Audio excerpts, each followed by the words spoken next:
ஒரு யானை ஆற்றில் குளித்துவிட்டு சாலையில் நடந்து சென்று கொண்டிருந்தது. அது ஒரு பாலத்தை நெருங்கிய போது எதிர் திசையிலிருந்து ஒரு பன்றி சேற்றில் முழுமையாக நனைந்து வருவதைக் கண்டது. யானை அமைதியாக ஒரு பக்கமாக நகர்ந்து அழுக்கு பன்றியை கடந்து செல்ல அனுமதித்து அதன் பின் தனது பயணத்தை தொடர்ந்தது.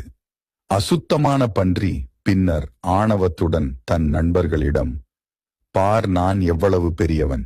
யானை கூட என்னை கண்டு பயந்து என்னை கடந்து செல்ல ஒரு பக்கம் நகர்ந்தது." இதை கேட்ட சில யானைகள் அதன் செயலுக்கான காரணத்தை தங்கள் நண்பரிடம் கேட்டன. அது பயத்தால் நடந்ததா?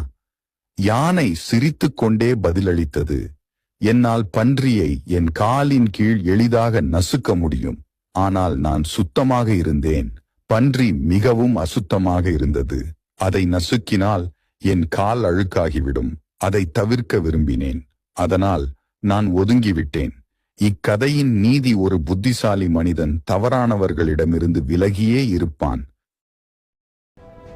நன்றி நன்றி நன்றி நன்றி நன்றி நன்றி.